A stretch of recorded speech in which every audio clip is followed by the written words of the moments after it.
အားလုံးပဲမင်္ဂလာပါရှင်အခုဒီဗီဒီယိုလေးကိုကြည့်နေတဲ့သူလေးအတွက်ကျွန်မကဒီ file နှစ်ခုတည်းတစ်ခုရေးခိုင်းပါမယ်။ဘာလေးကိုကြည့်ပေးမှလဲဆိုတော့ဒါအခြေအတွက်ပေါ့နော်။ကိုဘွားတဲ့ကိုဘလို့လူမျိုးတွေဘလို့ပုံစံမျိုးနဲ့ကိုဘွားတွေကိုဝင်လာဖို့ရှိလဲဆိုတာမျိုးလေးကိုကြည့်ပေးမယ်ပေါ့နော်။ဒီဟာလေးနဲ့ပတ်သက်လို့အခြေအရဟောသမျှတိုင်းမှာထိမိနေတော့ဒါလေးကိုပဲထပ်ပြီးတော့ကြည့်ပေးခြင်းလို့ပါ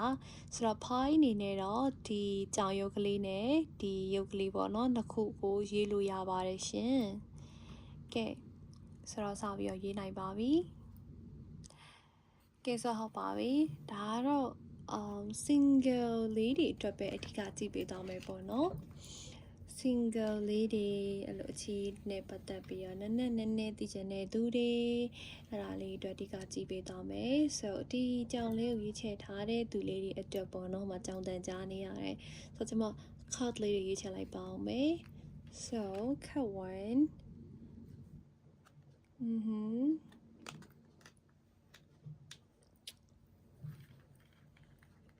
1 wait what the hell someone new is entering your life day okay ကျွန်မတော့မကြည့်ပြရသေးဘူးเนาะဒီကတ်ထဲမှာအဖြေပေါ်နေပြီ okay ဒါတော့အတိပြုလိုက်ပြီမင်းတို့ပွားရဲကိုတစုံတစ်ယောက်ကဝင်လာတော့ပါမယ်တဲ့အဲ့တော့ဒီကတ်လေးကိုရွေးချယ်ထားတဲ့သူတွေအတွက် congrats ပေါ့เนาะမရတော့အရင်သိချင်နေဒီလိုမျိုးရေးလိုက်တော့အဲ့တော့ဘလို့ပုံစံမျိုးနဲ့ကိုပွားရဲကိုဝင်လာအောင်ပါလဲoh okay box there's a box you will receive a gift okay အဲ့တော့ကိုလက်ဆောင်လေးတွေပေးလိုက်မယ်တဲ့နော်အဲ့တော့ surprise gift လေးတွေပေါ့နော်အော်တယောက်ကကိုဘွားတွေဝင်လာဖို့စဉ်းစားနေပြီလက်ဆောင်လေးတွေလည်းပေးနိုင်တယ်အဲ့တော့ single လေးတွေကဲအော်ဘလို့အနေထားမျိုးရှိလဲထပ်ကြည့်အောင်ပဲဒီကများလုံးလို့first secret admirer oh my god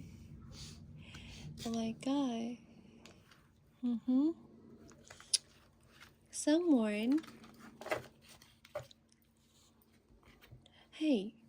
ဖိုင်ဝဲလေးအချစ်ခံရတော့မယ်နော်ဘယ်လိုလုပ်ကြမလဲfirst pay attention to your finance okay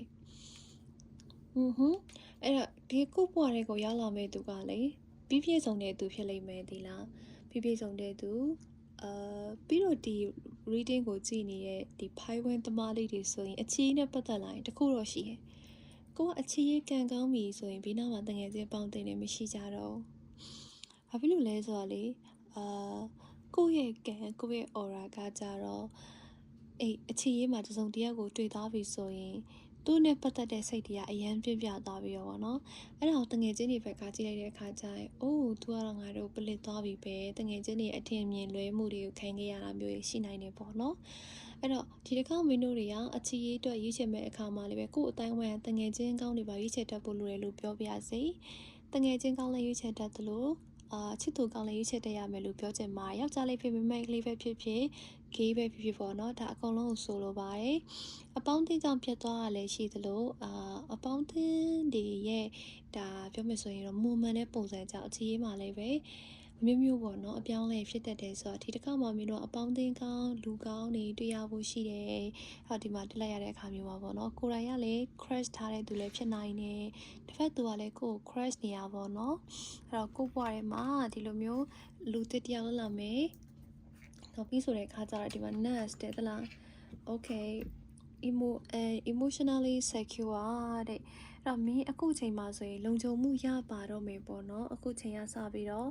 love and family is important to you တဲ့အဲ့တော့မိသားစုပါအစ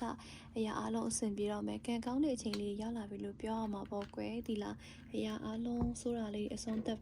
သွားပြီးတဲ့အခါမျိုးမှာလည်းအကောင်းလေးပြန်ရောက်လာဖို့ရှိရဆိုတာမျိုးလေးကိုပြောတာပေါ့နော်အဲ့တော့ကျမတို့ဒီကလေးနဲ့ထပ်ကြည့်လိုက်မယ်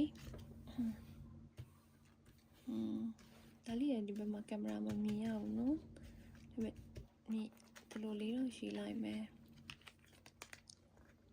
February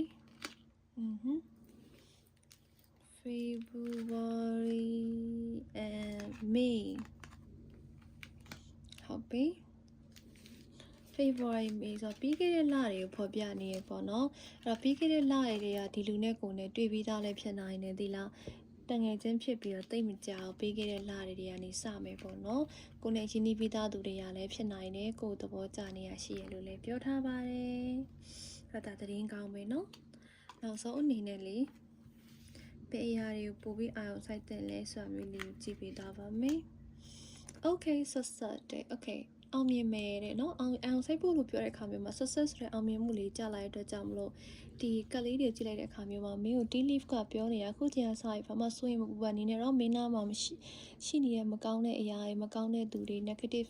energy တွေအကုန်လုံးပျောက်သွားပြီးတော့စိတ်သက်လူတဲ့နဲ့ပျော်ရွှင်မှုအချစ်တွေပါရတော့မယ်ဆိုပြီးပြောနေပါတယ်ဒီကြောင့်နဲ့လေးရေးထားတဲ့သူတွေအရန်ကန်ကောင်းပါရဲ့เนาะကဲဟုတ်ပါပြီအားလုံးကျေးဇူးတင်ပါတယ်ဘိုင်နောက်ထပ်ဗီဒီယိုမှာပြန်တွေ့ကြမယ်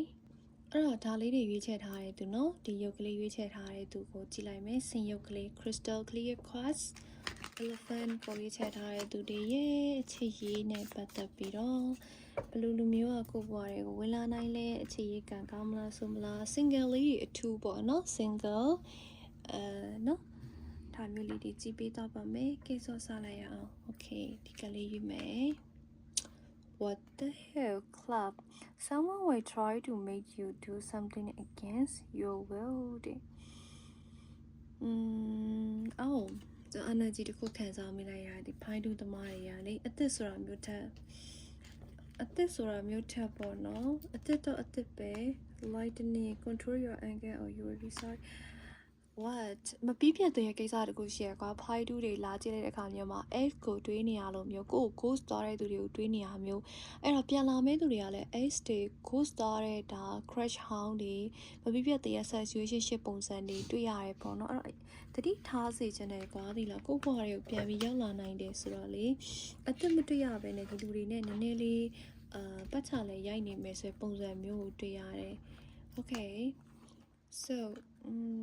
stepping into a new experience okay အဲ့တော့အလူလူမျိုးတွေပြန်လာတဲ့အခါကျရင်လေဘယ်တော့မှကွာဟိုမဖြစ်နိုင်သေးလားပြန်ပြီးတော့ next choice သူတို့ကိုပြန်ပြီးတော့ second chance တွေပေးတာမျိုးမလုပ်နဲ့ပေါ့နော်ကိုကလေအဟောင်းနေနေဆိုရင်ရိုးအီနေပြီကွာ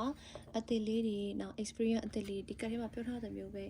ကိုပြန်ပြီးတော့ရွေးချယ်လိုက်ပါဆိုပြီးပြောနေတယ်မျိုးပဲကွာအသစ်လေးကိုရွေးချယ်လိုက်မယ်နော်ပြီးတဲ့အခါမှာ chlor be careful they do not take risks ဟုတ်တယ်နော်ဒီမှာအရင်လူတွေနဲ့ပတ်သက်ပြီးတော့ပြန်ပြီးတော့တနာပြီးတော့ second chance ပေးတာမျိုးတွေမလုပ်ပါနဲ့လို့ကိုအချိန်ချင်းသတိပေးထားတယ်ဖိုင်းတူသမားတွေကလေတချို့သူတွေနဲ့ကြာပြန်ပတ်သက်ရတာမျိုးရှိနေရပေါ့နော်ပတ်သက်မှုတိုင်းရလဲကောင်းနေရမဟုတ်ဘူးကွယ်ဆိုတော့ဘယ်လိုပြောရမလဲမိတို့ရဲ့အခြေရေးမှာတချို့ကကံမကုံသေးလို့ပဲပြောရမလားအဲ့တော့ကံကုံမကုံကွာအစ်စ်ကိုပဲဒါ looking forward လောက်လိုက်တော့ပေါ့နော်ဒါလေးကိုပြောချင်တယ်ဒါနောက်ဆုံးတစ်ကက်ချချင်မယ် letter oh okay ဒီမှာကြည့်လိုက်အောင် climate towards society okay လေကားနဲ့တက်သွားမှာเนาะလေကားယူပြစ်ချအောင်မဟုတ်ဘဲနဲ့လေကားနဲ့အောင်မြင်မှုတက်သွားမယ်အတူတူလူတစ်ယောက်စီကိုပဲဆက်ဆက်မြိုက်သွားလိုက်ပါလို့ပြောချင်ပါတယ်ဒါကတော့ month of the year card လေးနဲ့လူတစ်တွေနဲ့ဘယ်ချိန်ဘယ်ကာလမှာတည်နိုင်မလဲဆိုတာမျိုးလေးကိုကြည့်ပေးပါအောင်မယ်ဒီကလေးနဲ့ကြည့်ရသဘောကျတယ်ကျွန်မလေဒါလေးလား maybe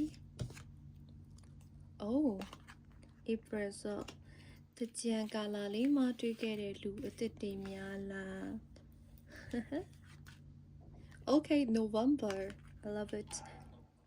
သိမကြတော့ဘူး April November ပြောချင်တာကဒီနှစ်တွင်းမှာပေါ့နော်ကိုဘွားရဲဝင်လာမဲ့သူဒီ April လား November လား April ဆိုတွေ့ပြီးသားလည်းဖြစ်လောက်တယ်ဒါပေမဲ့ X နဲ့ April မှာပြန်တွေ့နေရလည်းဖြစ်နိုင်တယ်ပေါ့နော် November ဆိုတဲ့ energy အရာကလည်းပဲဒါနှစ်ကုန်ခန်းလေးမှာတွေ့နေတယ်ဆိုတော့ပွဲတော်ရက်တွေနဲ့ပြောနေရပြီးတော့ဒီမှာ club လို့လည်းရေးထားသေးဆိုတော့လေမင်းတို့ကပွဲတော်တွေပါသွားရင်းနဲ့ new experience တွေယူရင်းနဲ့အဲ့လိုမျိုးလူသစ်တွေတွေ့ရမျိုးလည်းဖြစ်နိုင်တယ်ဆိုတော့ပွဲတွေများများ join မှာ festival တွေသွားပါလို့ပြောချင်ပါတယ်နော် X ကိုမေးပြီးတော့လေ okay အားလေးအဓိကပြောချင်တယ်